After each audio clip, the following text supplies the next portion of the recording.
Two cousins enjoying the seas off the coast of Mexico when the jaunt turns serious. Washed up on a barren island, they wait for rescue. You'll be home in time for dinner. Like some cruel joke, just 12 miles of sea lie between them and safety. But this sea is impossible to cross. Hammerheads are one of the few species of known man-eaters. And the boats do not come. Exposed to searing temperatures, without water they have just days to live. Their survival becomes a test of endurance. I realized that we could actually die on this island.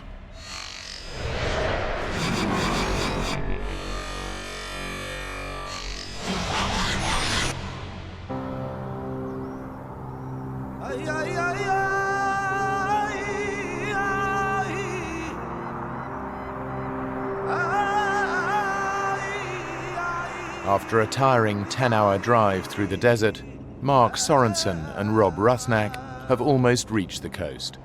From here, these young adventurers will begin the sailing trip of a lifetime. Hey, how about a good song? Something nice. Something appropriate to this beautiful Mexican landscape. Driving down, we were joking, lighthearted, excited, all the things that you would think you would be when you're heading into an adventure. La cucaracha, la cucaracha. No. Ya no puedo caminar. Don't. I was really excited. I had all these thoughts of how this was all gonna happen. So it was very exciting. Well, if you're gonna do it, sing it like you mean it. You sing it with la me. cucaracha, la cucaracha. Ya no puedo caminar. La cucaracha, la cucaracha.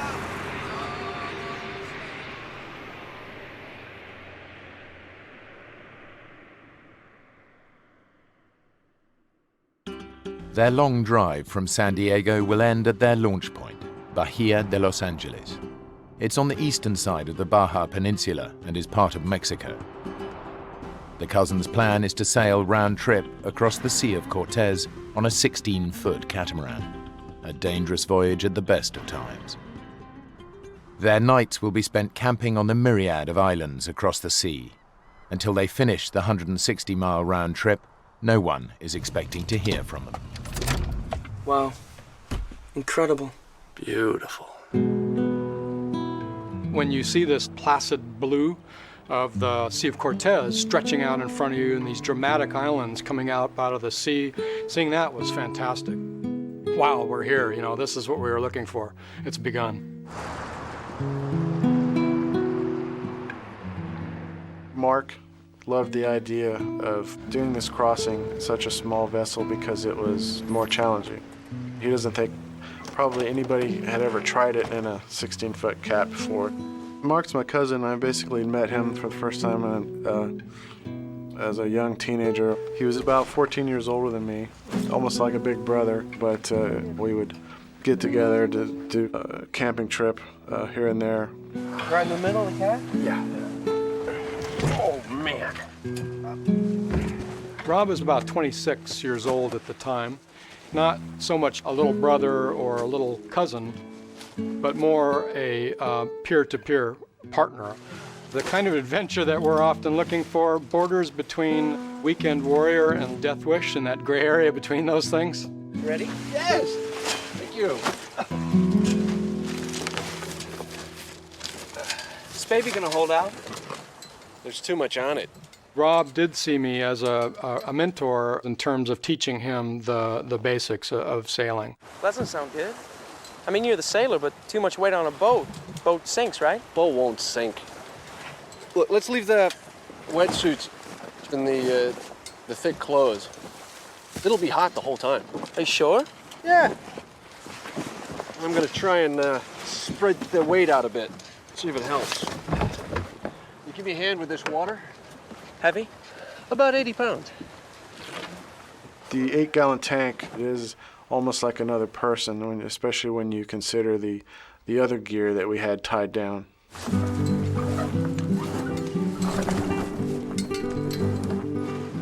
It's perfect sailing weather. But the winds across the Sea of Cortez are notoriously difficult to predict, adding a twisted thrill to the journey.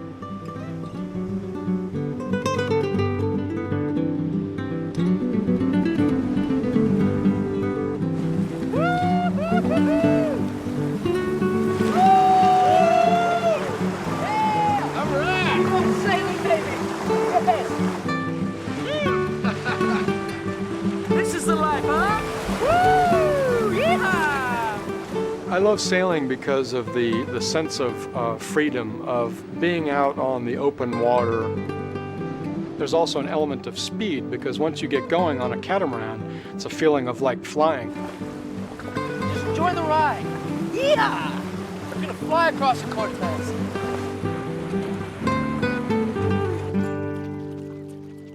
What happened to the wind? No, it happens. I read about it. 60 miles an hour to zero like that. I think it's because we're like in a canyon. The wind rattles down here like an alley and then woof, it's gone. In the dead calm, the heat builds to over 120 degrees. And there's no chance to cool down in this sea.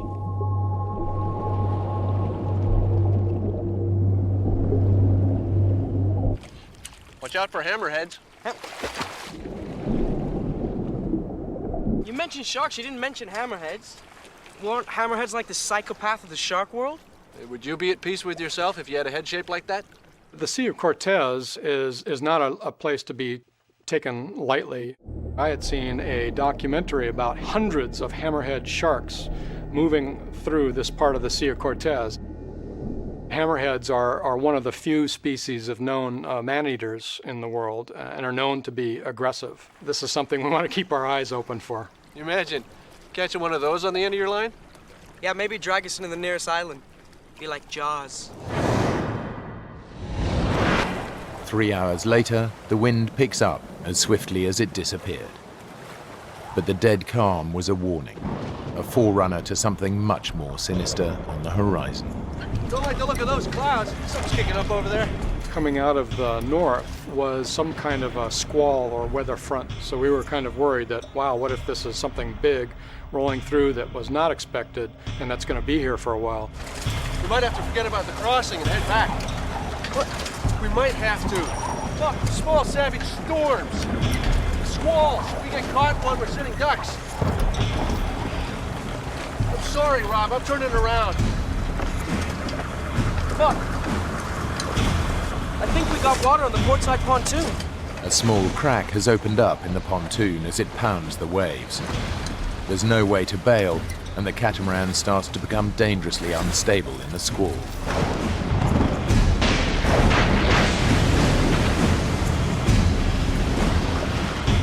One big gust of wind, which was probably approaching about 60 or so miles per hour, hit us.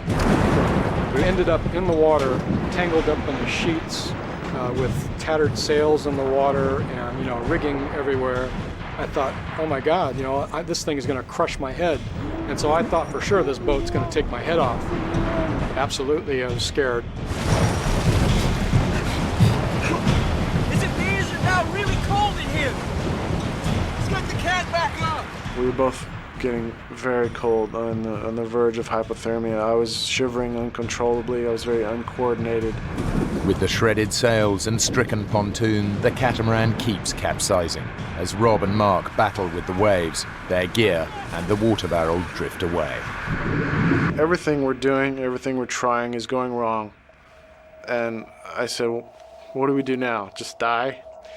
And when he said that, that brought in basically a flood of emotion where you're going, this could be it. And what a ridiculous way to go. They're weak, and in this storm, a 12-mile swim to the mainland is out of the question.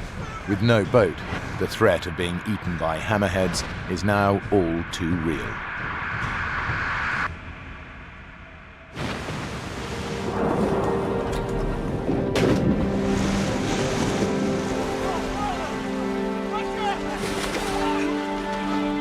Using every last ounce of energy they possess, Mark and Rob head for the closest island. It's now their only hope of survival.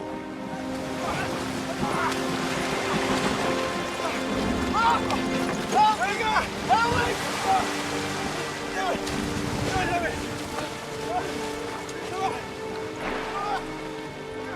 Getting up onto the shore was so incredible in terms of just the mental relief of having dry land under your feet.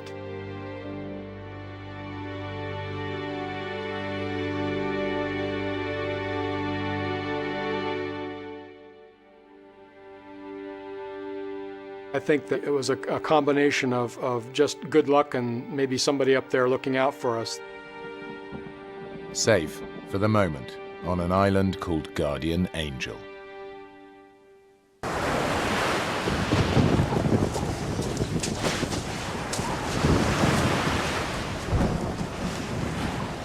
We were soaked to the core, and we stripped all of our clothes off and got in our sleeping bags and got into a fetal position to try to conserve warmth. We were probably in pretty advanced stages of hypothermia. You're still shivering like crazy, but you know you've got a little cocoon of what will eventually become warmth as your body heats up the damp parts of the sleeping bag. Rob, you okay?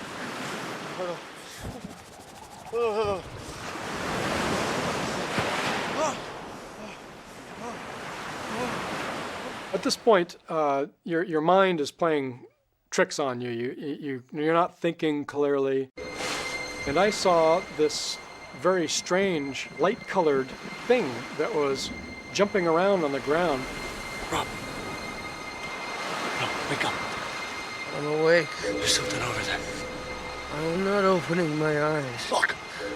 I assumed at that point that this was some kind of animal that was kind of circling us and checking out our campsite. I'm not opening my eyes.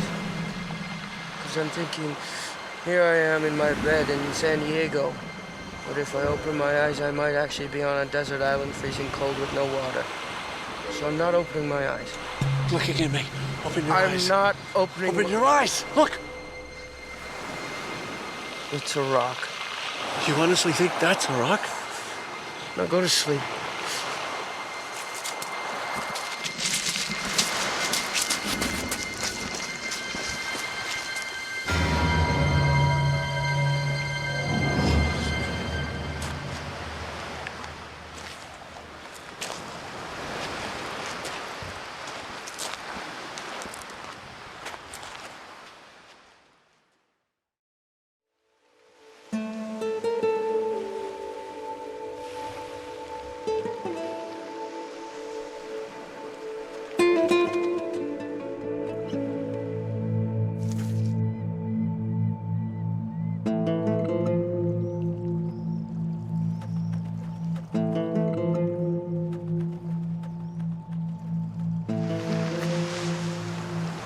Wake up, dude.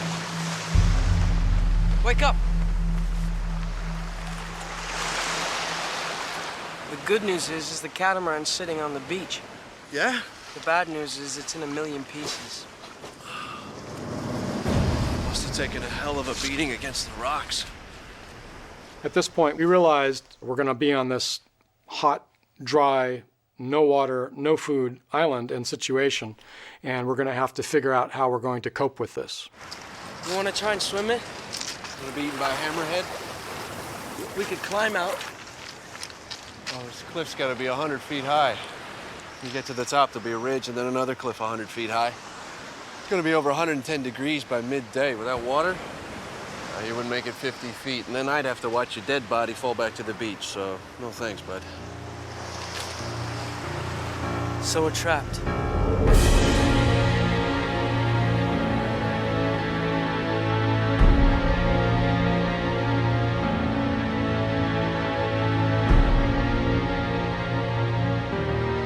Guardian Angel Island is a barren piece of volcanic rock, surrounded by shark-infested seas. It's 40 miles long and 5 miles wide, and the high cliffs mean that Mark and Rob can't escape from their narrow piece of shoreline.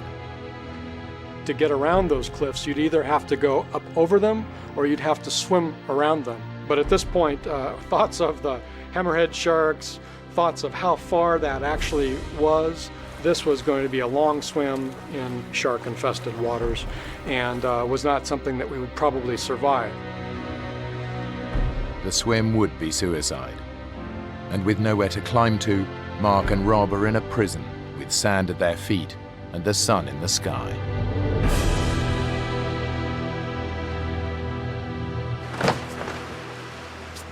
I think we could make it. It might take a day, but we can do it. We'd never make it. It's got to be 12 miles away.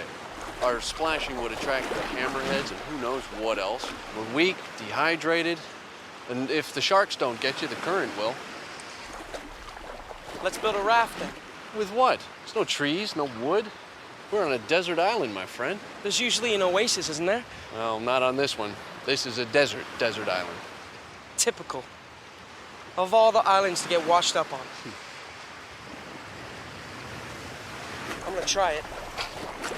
There's nothing to seal the end of it with. I'm gonna try it. It won't float.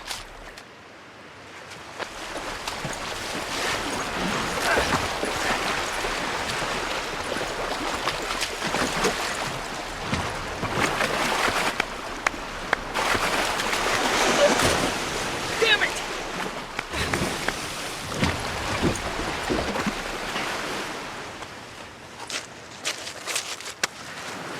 Look, it'll be fine. The fishing boat will be past soon. They'll pick us up, take us back to the car. You'll be home in time for dinner.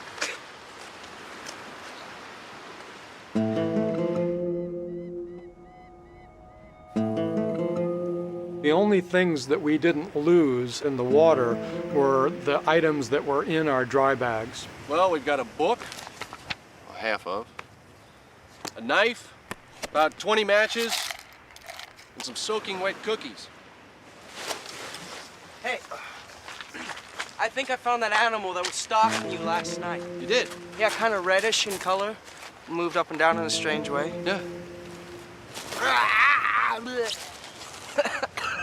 Oh, no.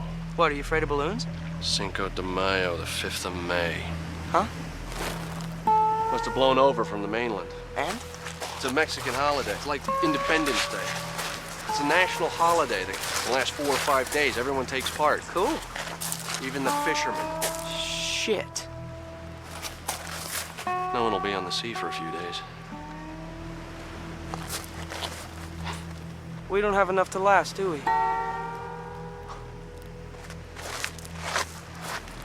Rob. Rob! After we saw that balloon, our spirits basically dipped pretty low, at least mine did. We might be in for a pretty long wait before we saw anybody in our area. It was really starting to get to me. The two men are very exposed on their island. Just a day without water in this heat, and they'll be dead. After the sun came up on the island, there was a limited breeze coming through there. So you can just feel the heat, 110, 120 degrees. And you can just feel this heat getting hotter and hotter all morning long. And the sun was just beating on you all day. There was no shade to be had anywhere. Much better. I basically stayed completely clothed, but even doing all that, a few parts of my skin that were exposed got burned. How you doing? You didn't manage to find any sunblock on the salvage, did you? Starting to burn up. Certainly any kind of humor that we could come up with helped to break the tedium and just the sense of despair that starts to sink in. We have to find a few things, otherwise we're going to be dead before morning in this heat. You know those guys in the movies in the desert going, water, water? Yeah. I know how they feel. There really is no way to drink seawater. And it'll destroy your kidneys and make you go mad. Yeah, okay. We'll leave that as a last resort. What else we got around here? We have to find shelter and food. Nothing. Hey, wait a sec. I think John Wayne. I don't think he's gonna help us now. Well, you remember the westerns from the 40s and 50s? Don't Indians get water from cactus? Hey, wait. Aren't cactus like protected species? I can remember from being a little kid and you're watching things on TV, you can cut into a nice thick cactus and find fresh water. What if it's poisonous? Our cactus poisonous? I skipped that class in school.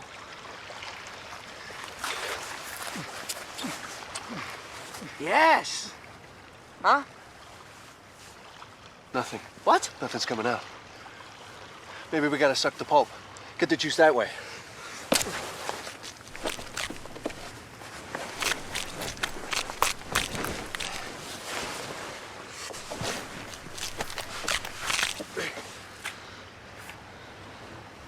After you. Well, let's not stand on ceremony.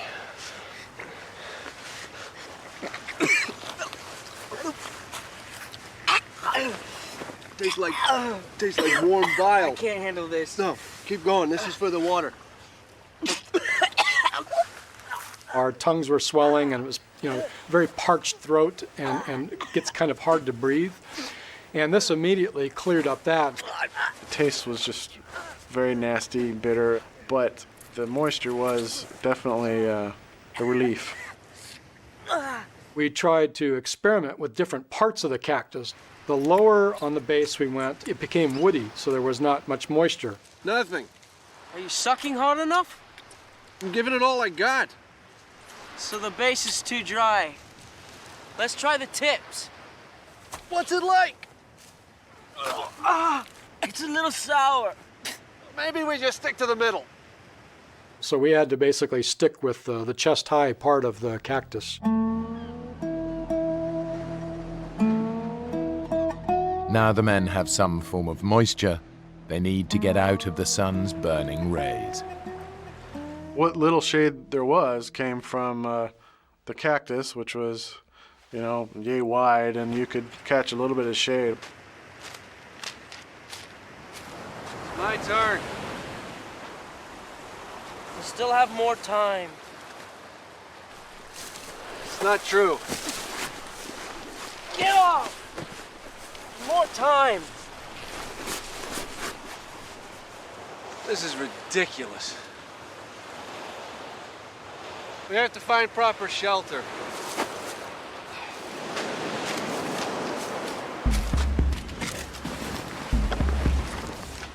There was no shade to be had anywhere, so we were able to salvage enough of the boat, the trampoline part of the boat, as well as the sails and the boom, and we were able to basically make a tent shelter. Well, that's done. 5 star.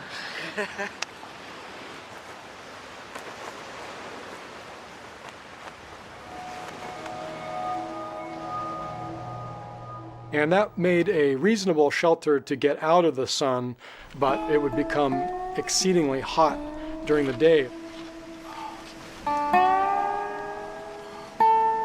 It just became like an oven inside that shelter.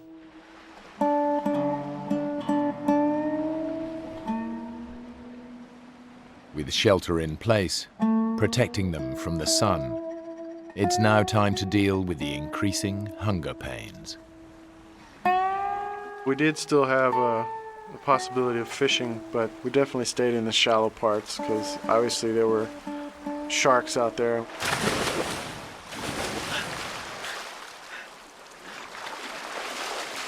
I'm now officially starving.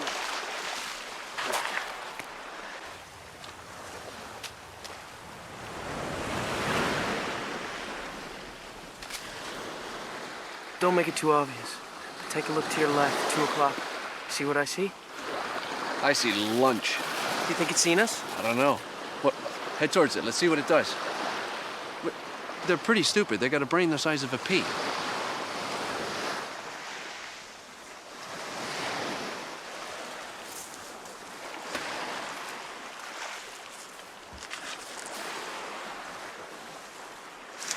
I think it's seen me. Move around a bit. Throw them off the scent. There was no way that you could actually sneak up on these things. Left, left, left. Go left. No, he's coming back. Get between him and the water.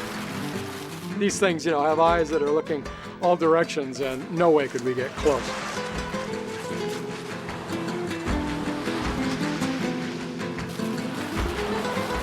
Oh, just jump for it! Man! That was pathetic. It's got like 10 legs. I've only got 2.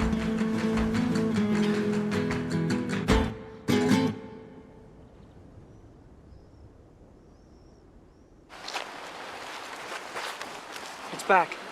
No, don't look. Pretend like we haven't seen it. How do you know it's the same one? I know that crab anyway. I'll go around the back and jump it. The classic pincer movement.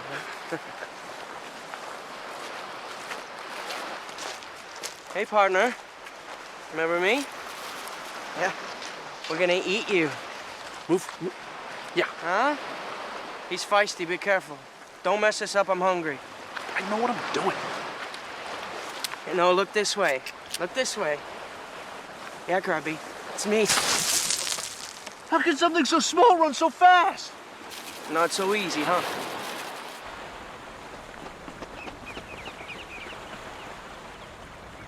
Stupid. It's short-sighted. They can't see us from back here.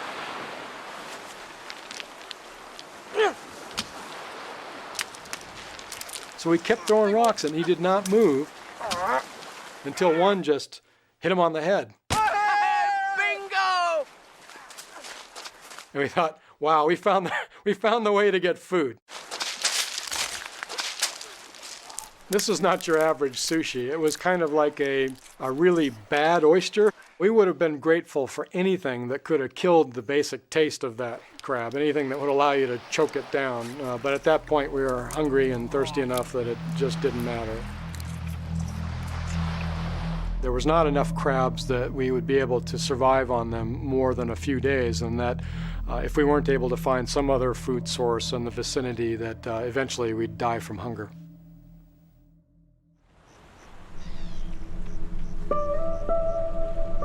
After a blistering day, shipwrecked on the desert island of Guardian Angel, Mark and Rob are slowly wasting away. They're surviving on cactus juice and crabs, but the heat is a potentially lethal problem, even at night. Our spirits, I think, were not bad, but not seeing anybody, not seeing a boat, it was quite depressing. You think anyone will see the fire? Can't hurt. What I wouldn't give to be able to peel the top layer of my skin off and burn it up. My tongue is all swollen. Feels like a football. The stupid insects are driving me crazy. Ah! Another constant annoyance on the island were these sandflies. They were tiny little gnat-like things that had severe bites. Because you can't see them, there's nothing to swat. You know, these things somehow get on you and they're able to bite you, and you don't see them, you don't feel them until it's too late. I tried to stay in the sleeping bag to avoid the sandflies, but as soon as it got too hot, I'd open the bag and I'd start getting eaten alive by these sandflies. It was maddening to be too hot in the bag and get eaten alive outside the bag, so it was a constant back and forth.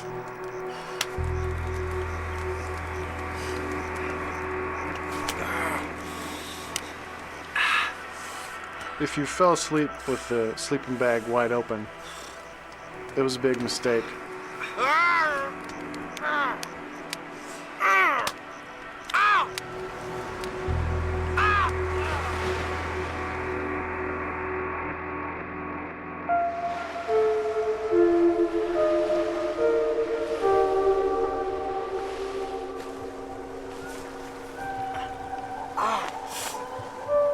I've been bit. I've been bit all over. Yeah, they got me too. The bites were all over our face, necks, ears, anywhere they could get to, they would bite you. Do you think they're poisonous? If they were, we'd be dead already. No, they're sandflies. They're like mosquitoes, but turbocharged. The itching will drive you crazy, but they're harmless. How do I look? Buddy, you look great. You could run your hand up and down your arm, and it was just all bumpy up and down. And the welts were, turning red and a bit infected in places. Nothing seemed to be able to really stop them. Oh, no. What's wrong? My ring. My wedding ring. Look how loose it is. That's not good. I'd been married since I was 17, and you don't get any lighter as you get older generally, and my wedding ring had become quite tight in recent years. And when it slipped right off my finger, that was a new experience, and I realized it was because we were losing so much water weight from our bodies. How about a cookie to fill us up? They gotta have dried out by now. Don't do it. Why not? It's about 90% sea salt. Oh, How are they? they're a little salty. Yeah.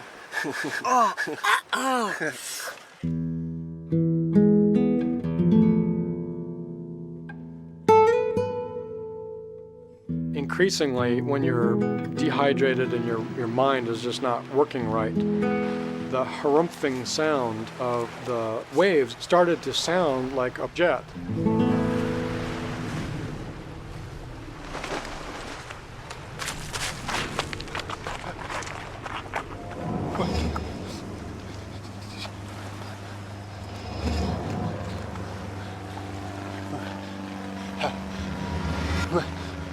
The sight of this plane going by, it drives you crazy. Something emotionally starts to tear you apart. Rob! I can't tell those people I'm down here that I exist, that I'm in trouble. There's something reflective. We'll try to signal it. We have nothing that reflects. The knife blade. Nah, it's too dull. It's messed up. Well, keep waving your arms then. I remember trying to signal, even though I instinctively knew that they were too high and I'm sure they couldn't see me. Look. Yeah. You think you saw us? I doubt it. I would have circled back around.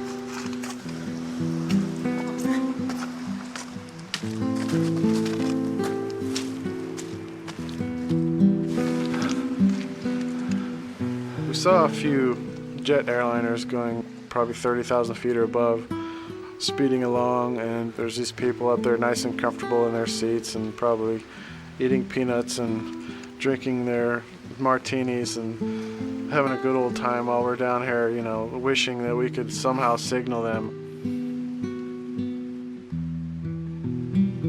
It was one of the many heartbreaking things that we experienced.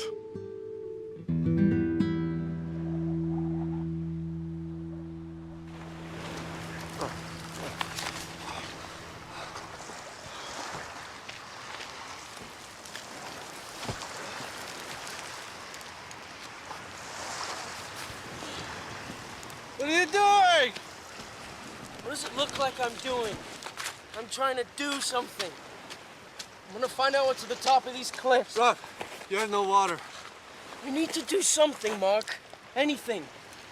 And as fun as it is burning to death on this beach, eating You'll cactus be dead and before crap- you reach the top.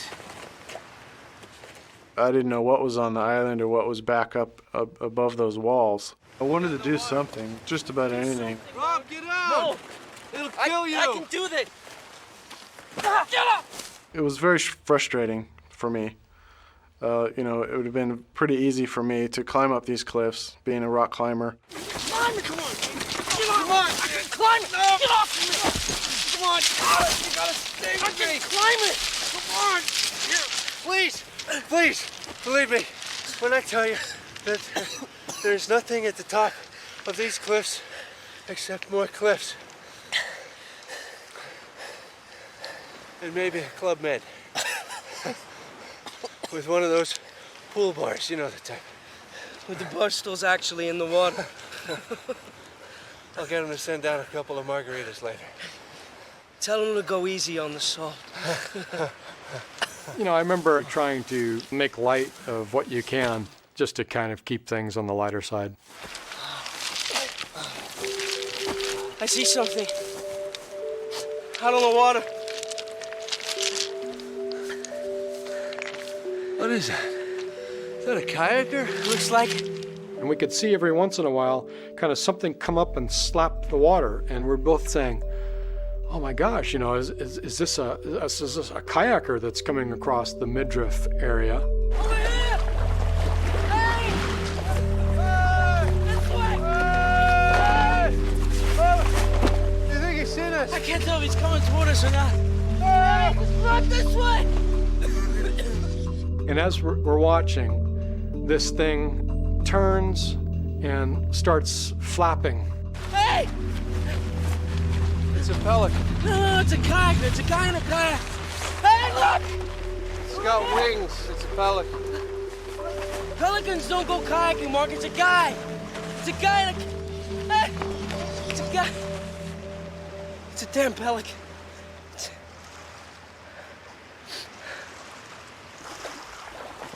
Talk about a sinking feeling. You know, we had all this hope that was coming up, and now the hope sort of flew south.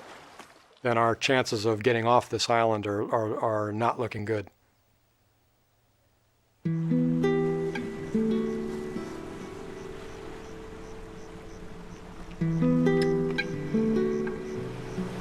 By Mark and Rob's third night on the island, both men are suffering from chronic dehydration, a desperate hunger, and scorching temperatures.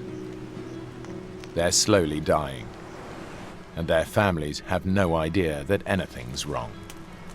Out of all the ways my life could end, heart attack, car accident, plane crash, I ain't gonna die of thirst on a desert island. How ridiculous is that? The thoughts of death start to creep in, and for the first time, I realized that we could actually die on this island. Will it be Mark that goes first, or will it be me that goes first?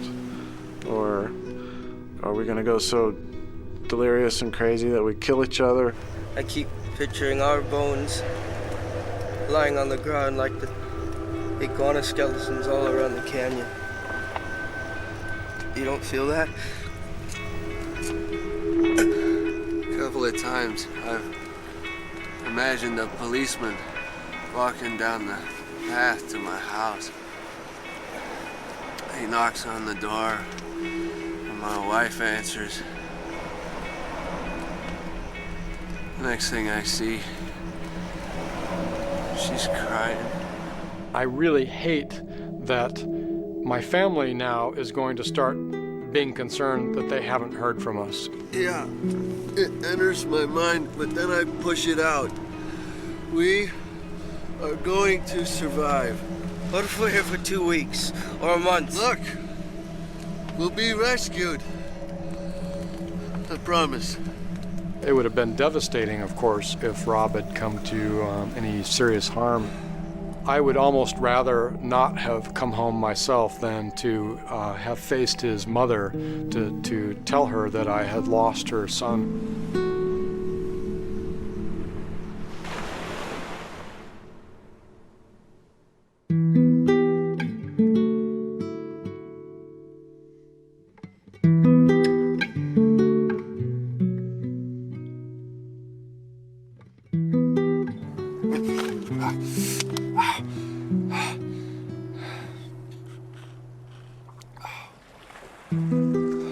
When I woke up the next morning, I reached down, as I typically do, kind of twist my wedding ring on my finger, and it was gone.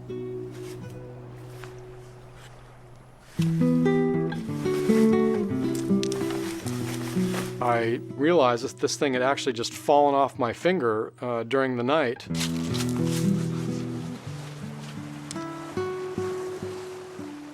Rob, you seen my ring? No. I lost my wedding ring. That's right.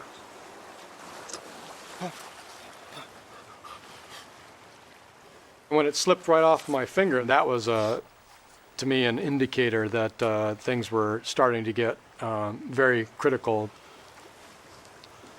Got it.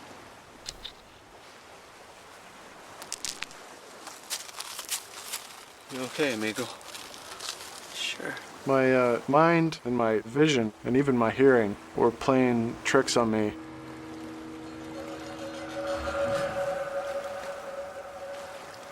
You see something out there? No. The dehydration was definitely the major culprit in causing delirium and the mind tricks.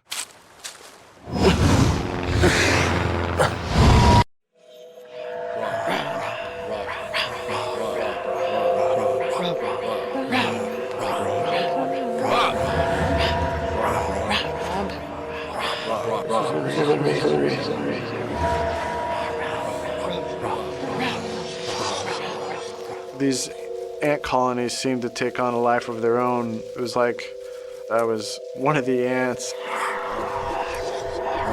Ralph! Get in here. I'll be right in. I didn't know if I was going insane. I didn't know what was going on. It was bizarre and surreal at the time. It almost seems like a dream to me now. It was really starting to get to me. I was drained, I was quite delirious, and I was beginning to lose it. At this point, I knew that I could possibly die. Did you hear that? Ralph. Sounds like a boat. Man, it's probably a wave. Or a pelican. Or the cactus talking to you or something. Oh, get up! There's definitely a boat out there! Hey! Hey! Hey! This way! Sure enough, there was a boat just a few hundred yards out. Over here!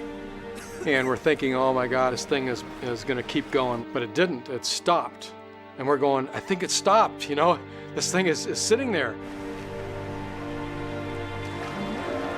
The motor started revving again, and it started coming towards us. And we're going, oh my God, this thing's heading our way. An incredible sense of relief and adrenaline rushed over me that I never felt before. Are they Mexican fishermen? Why have they stopped? I couldn't tell what they were saying, but they seemed pretty suspicious. Who knows what, you know, who these two gringos could have been. Why aren't they coming to get us? I don't know. Hey! Let me deal with it. I'm not fluent in Spanish, but I know enough to get along and was able to respond to them. Hey, ¿qué pasó? Oye, estamos aquí por 3 días. Mira, mira, el barco choco con rocas. That would have been devastating had they been so suspicious that they would just leave us behind. My spirits would have just sank to beyond the depths. There's nothing that Mark and Rob can do. They are at the mercy of these fishermen who don't seem to believe their story of being shipwrecked on the island and living off cactus juice and crabs. Mark begs for their lives. Es verdad. 3 días, no agua.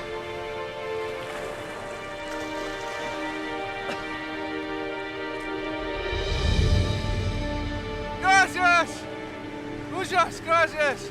They basically brought the boat around, and I guess were convinced that we weren't, you know, crazies or something. Just stay cool, man, until we know who these guys are, okay? Muchas gracias! Gracias! Vamos, rápido! Muchas gracias! At that point, your mind is just so relieved that that you're now out of that predicament, and it looks like you're going to make it home. That it's just an overwhelming sense of relief.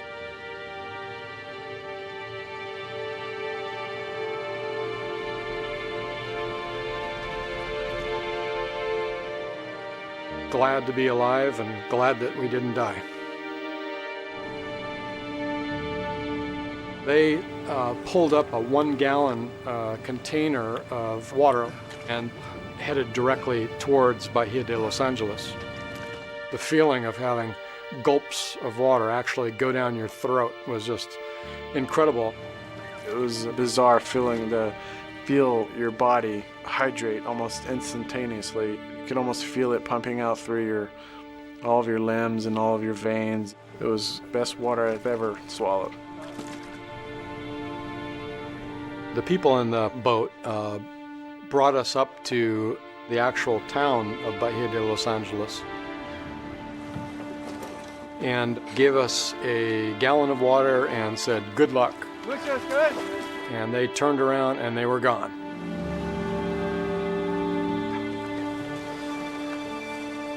The first thing Mark does is make an emotional call to his wife, who has no idea what he's just been through.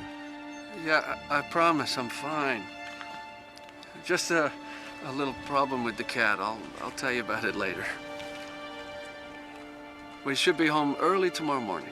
It's sort of embarrassing that you've put yourself into this, life-threatening situation for, basically an adventurous whim. Yeah, I love you too.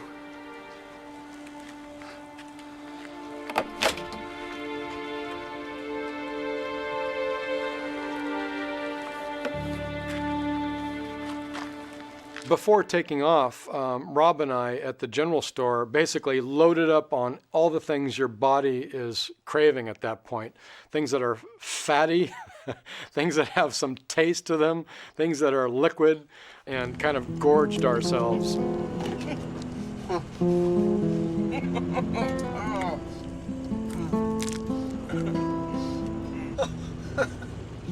All of a sudden it's like, wow, we survived that. I feel lucky now that I made it through that, A lot of people might not have made it.